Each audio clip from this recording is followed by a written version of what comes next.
Alright guys, so those with a little more extra time on their hands will wrap up these problems here. A neat thing we can do with P1 is if you type in square root of 28 over 63, actually just type in 28 over 63, you really get this here. You get the square root of 4 over 9. And really what this becomes is, hey, we can exchange a big square root for two little ones. You have square root of 4 over square root of 9, and you end up with 2 thirds. Easy peasy. So you can exchange, again, a big square root for two little ones. You can multiply square roots to each other. Using our rationalizing idea here, square root of negative 11 needs to go away, so we multiply negative 6 by 5. That there gives us negative 30.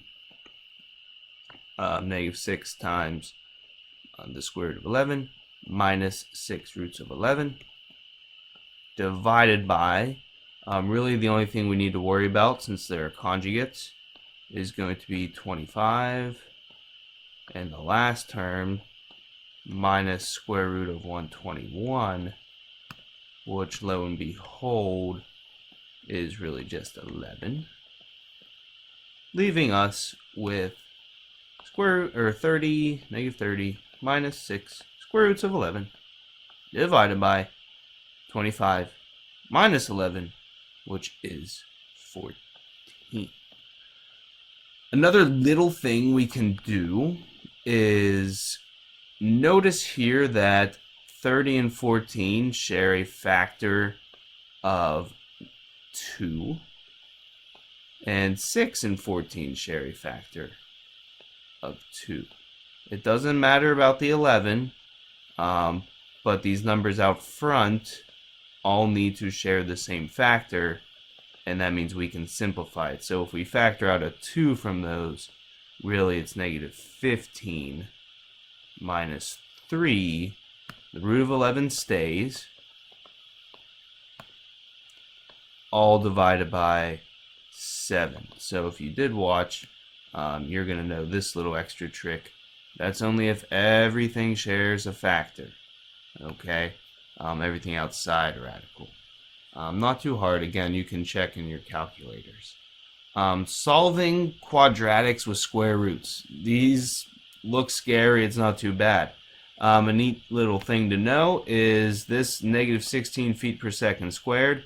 That is pretty much exactly what gravity force is as far as we're concerned in physics. So a cliff diver is jumping off a cliff 40 feet above the water. Okay, so if you're watching here, we have some water, we have a nice cliff. And here he is. Woo! And he's going on down, okay? So he's descending at negative 16 feet per second squared. The equation of the diver's descent can be given by this here, okay? 40 is what we actually know is our initial height. So the cliff is 40 feet high. And we get into something known as initial velocity. He doesn't have an initial velocity. He's just going right off the cliff into the water below. Hopefully there are no sharks down there. Okay. So anyway, we can solve this using square roots. It's easy peasy. It's just like solving below. 0 equals negative 16 t squared plus 40. Well, for one, we want to isolate the square root, or the square. And we do that by subtracting 40. So we have negative 40 equals negative 16t squared. We are then going to divide by negative 16, meaning we have negative 40 divided by negative 16. Let me grab a calculator real quick and do that.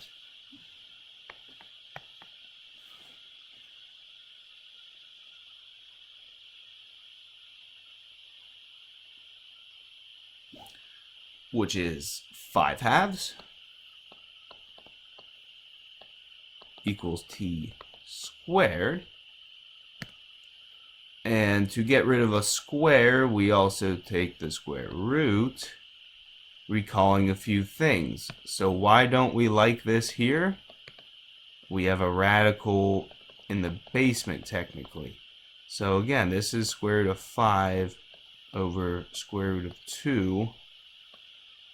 To get rid of the radical, we need to multiply by square root of 2 over square root of 2. It's okay. Take your time. And again, that gets rid of our rat in the basement. You should be left with square root of 10 all over 2 equals t. Approximately, hey, Mr. D, don't forget plus or minus. Approximately, so square root of 10 over 2.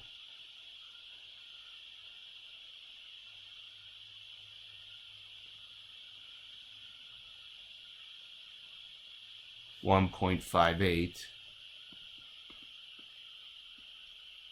seconds. So it'll take him 1.58 seconds to reach the water. Now, to be clear, yes, it's always plus or minus, but for our sake, we're not really worried about the negative because it's a word problem, and you can't have negative 1.58 seconds. He's not going back in time. So just a little side note there. We would only be concerned with the positive in this case, but it's good to recall anytime you take square root, it's plus or minus. Okay, so solving using square roots, we'll do some extra practice with those. They're really not too bad though. The other practice problems here, not too bad. Again, square root of 289. This one is a perfect square, I believe. If you know your perfect squares, that's really boop, boop, boop, boop. X is equal to 17. Don't forget it, plus or minus. Don't forget it. Okay? Don't forget it. That's like a SpongeBob thing, I think. Plus 169, plus 169. X squared equals positive 169. Take the square root of that guy there. I believe that's 13. Yes, what don't we forget?